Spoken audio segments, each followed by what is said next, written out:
Okay, so this one's going to be a little strange because I'm in my room, but there's Osiris. Okay, so I have a bunch of stuff I'm trying to get done today, and my plan had been to record my lecture video for my class, hence the shirt I'm wearing right now, and then I was going to do the Life with Lynda, and I was doing an update video for them about my mom. Um, I get down into my sunroom, I start recording, and then I see the yard guy behind me and realized it was about to get noisy. So I couldn't do the lecture video yet. Um, they're still working in there. I did the quick update video, which you're about to get all of. But I don't want to waste my time because I have a list of things I want to accomplish today. This video being one of them, but I can't be in my sunroom doing the videos because they're literally working on all the stuff around there. And it was really distracting when I was doing the update video and I kept seeing him walking behind me. So I decided I'm doing this from my room, which is a little overwhelming because you can see the stuff up there I need to go through and clear off. My little plants over there, bunch of books, more books than will fit in there. You can't see the other bookshelf, but then, and Osiris Man, he's happy when I stay in here. Um, I tried propping my phone up in many different locations in order to try to do this from my room. And wow, that was difficult. And so it is now, so I would be semi-properly centered. The phone is propped on a box of raisins on the headboard of my bed. I tried to do it on the shelves, but then it was like this much empty space above my head. I guess, here we go.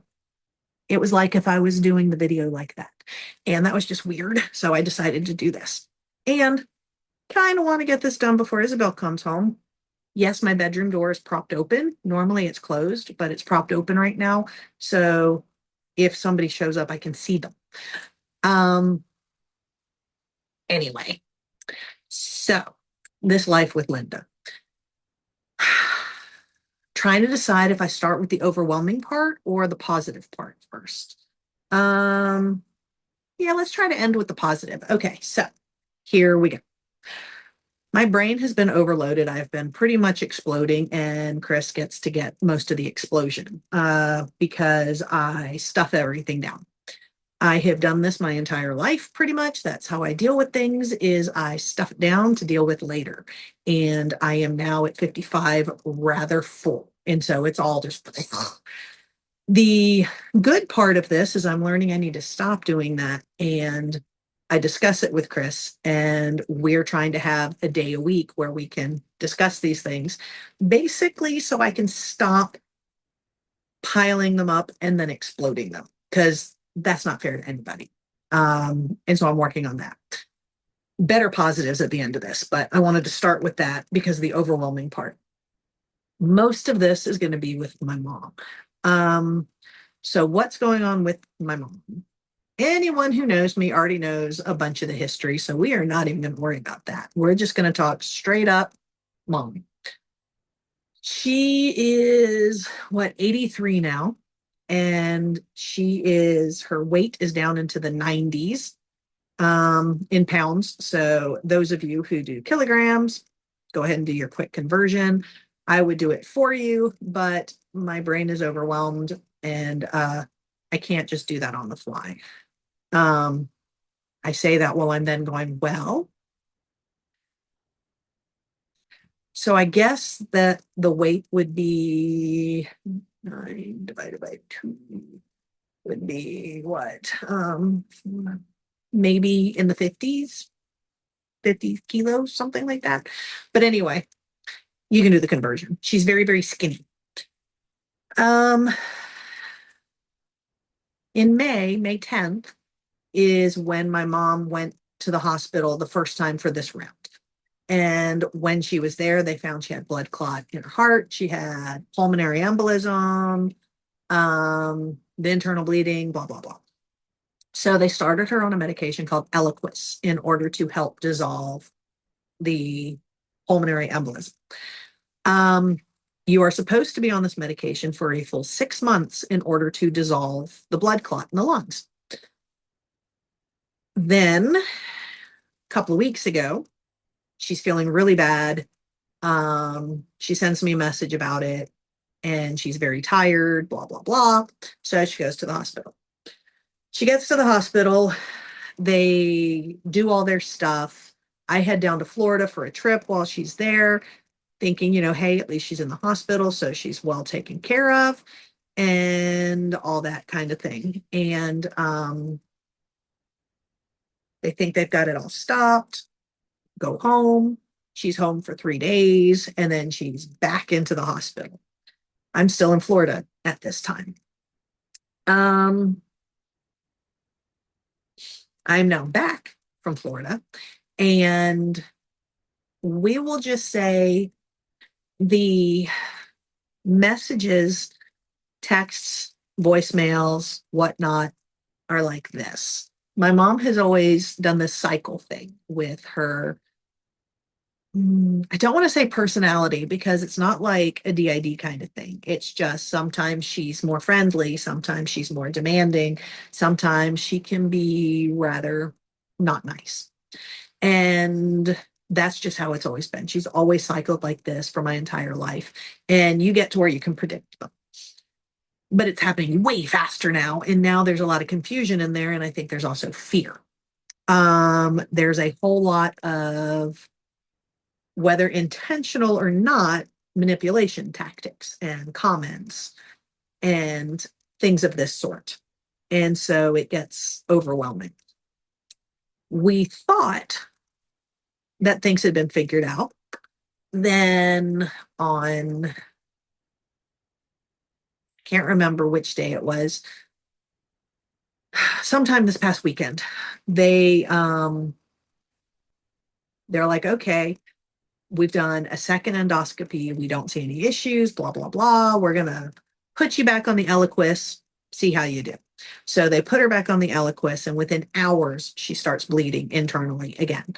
So basically, the hemoglobin drops. And so they immediately took her off of it, cleared her up. They did a colonoscopy on Monday. They found an issue. I would tell you the names, don't think it's really important. Basically, there's a vein there that shouldn't have been there and it's bleeding. And so then they used argon and went poof and just like cauterized it. And they're like, okay, we found the bleeding. Yay. And they said, obviously, they believe the Eliquis might be part of what was causing the issue. So she can't be on the Eliquis, which means there's literally nothing they can do for the pulmonary embolism. They have only treated it for 1 month out of 6. And the doctor was trying to decide whether or not to do a scan to see if she's still, like to see where the level was of this clot, but then realized that's just a waste of a procedure because whether it's gotten smaller or larger, there's literally nothing that can be done since she can't take the meds. But she was sounding better. We think we've got the answer. So yesterday, Isabel and I go and check out a rehab place because insurance finally okayed her to go from a hospital to a rehabilitation center to strengthen up so then she can go back to her apartment and take care of herself. Well, Isabel and I were there yesterday. We're visiting. There's a lot of frustration because you're like talking in circles. I get when you're in the hospital for a while, things get confusing. And then you throw in there all the medical stuff. But overall, I would say it was not a bad visit. So that was good. And text is coming through from her right now. So I was getting distracted. But anyway, while we're there, they take blood. She's complaining about how they constantly are always taking blood. Isabel and I are both trying to explain to her why they have to, that this is the only way to check on her hemoglobin levels, blah, blah. So visit is finished. Isabel and I leave. We go off to lunch. My phone starts blowing up. Eventually, I end up talking to a doctor. The doctor told me that her hemoglobin plummeted. Like, so the blood test they took while we were there already going way down. And she needed 2 more bags of blood. The Doctor was confused because she's like, we haven't given her any blood thinners. There's no reason this should have happened. We don't understand what's happening. We need to do more tests. She said she also went through all of her medical history and noticed she also has aortic stenosis, which is like narrowing area of the aorta, the top of the heart. And she has a very narrow valve in the heart. And apparently, when blood is being pushed through a narrow valve, it can damage the blood, which can also cause some of these issues.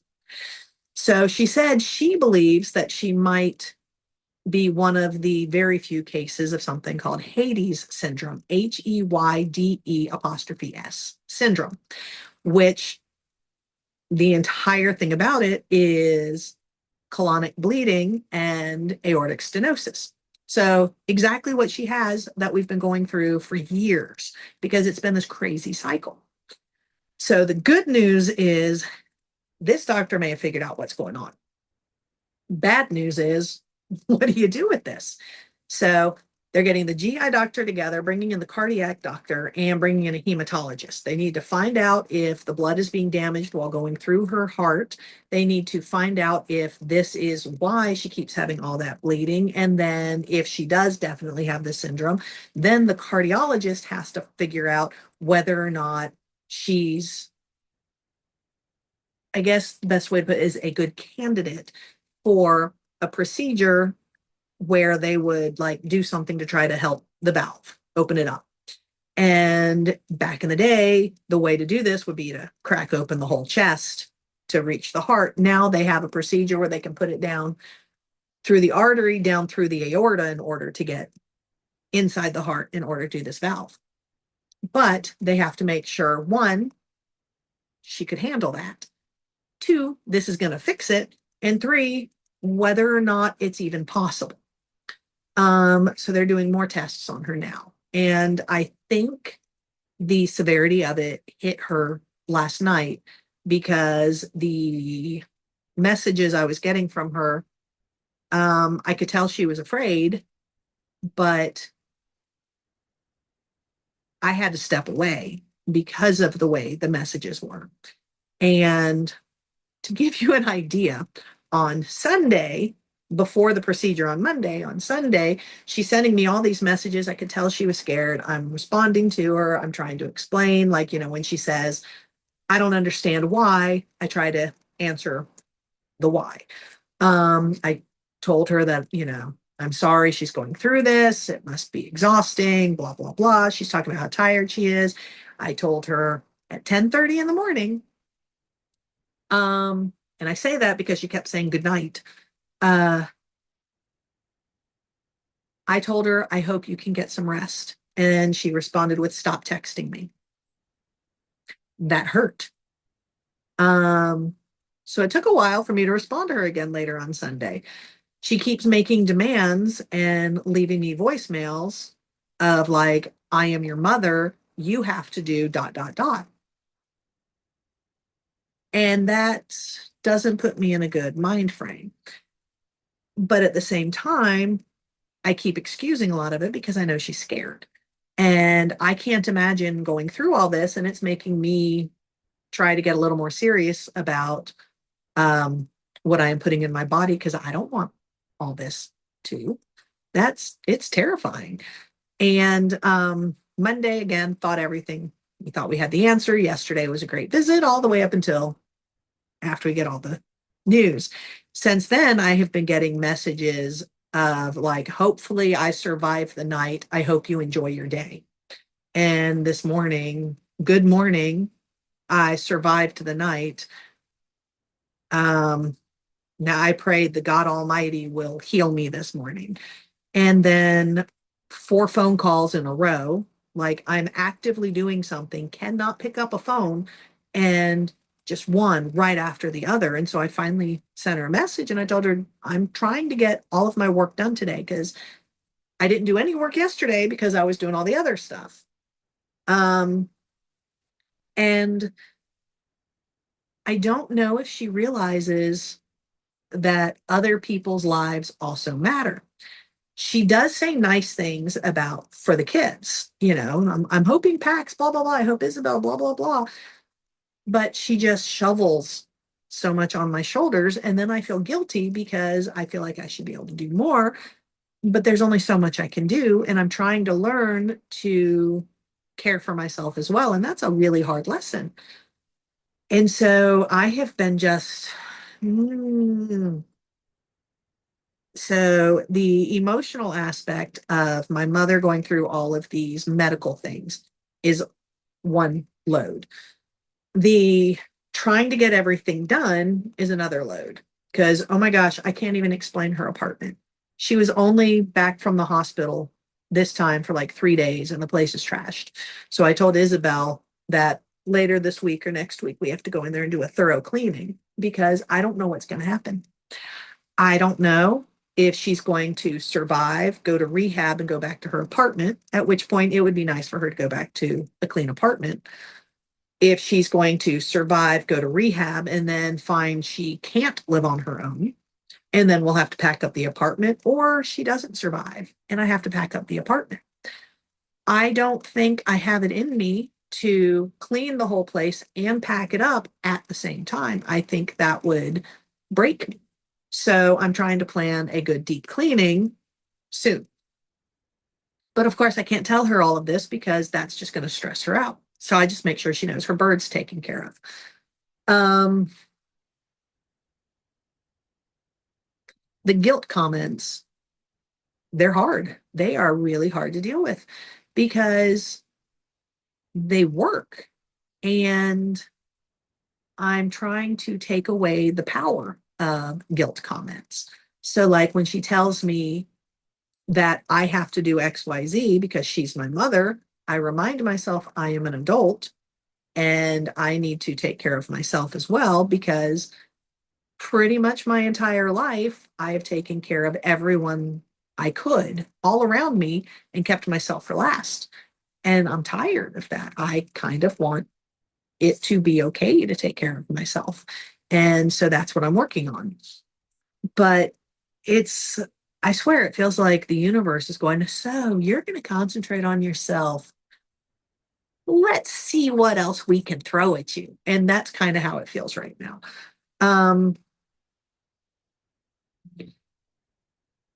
I have guilt and anxiety about the idea of her passing because the guilt aspect, my life will get easier. And I feel horrible, like so horrible for that statement. But that's a fact. I've always had her in my life. So that would be weird. But most of it is her stressing me out because of the type of relationship we have. And randomly, she'll start to figure it out. Like Pax talked about it a few times, where she will have a moment of sort of clarity and say things like, I'm really horrible to Lynda, aren't I? And then it just goes away and she goes back to being her normal self, which is not always being the nicest to me. But it's the only mother I have. And I've always wanted to have a good mother daughter relationship. I want to know what it's like to want desperately to tell your mom something right off the bat because it's your mom. I don't know what that's like. And I have wanted it my entire life. And so the part in my brain, part whatever, that desperately wants that knows that when she dies, there is no way I'll ever get it. The logic part of my brain knows I'm never going to have it anyway. Um, that's just the way it is. Fair or not, it's just a fact. It's not that some miraculous thing's going to happen and my mom is suddenly going to be a mom to me. Um, but there's that little part of me that holds out hope that I'll have that one day. And the day she goes, I have to give up that hope. And I don't give up hope very easily. I'm pretty bad at giving things up. Um, I don't know how I'm going to address everything. And so my brain is like firing off all these things. because I feel like there's so much more I should do. But then at the same time, I don't think there's anything more I could do without damaging myself further. And so I'm trying to learn how you balance all this while preparing my brain or trying to prepare my brain of what's probably coming faster than I realize. And then I have dumb things like a month ago, Isabel, my mom, and I, we all started a puzzle in her apartment. And we kept planning to get back to the puzzle. But then I can't remember what happened the following week. I think it's she needed us to take her food shopping or something. So we went to lunch and then drove her around and did stuff. So we didn't have time to sit down and do the puzzle. So the plan was the next week I was going to bring a whole bunch of different foods because I've been making all these meals so she could tell me what she likes so we could fill up her fridge and freezer with good, healthy options that she could just reheat. So it would be super easy. And we were going to spend the day taste testing the food and doing the puzzle. But she ended up in the hospital and then back in the hospital. We still haven't gotten back to that puzzle. And I keep thinking, but we're supposed to finish that puzzle. And of all things, that's what keeps firing off in my head. We haven't done the puzzle. And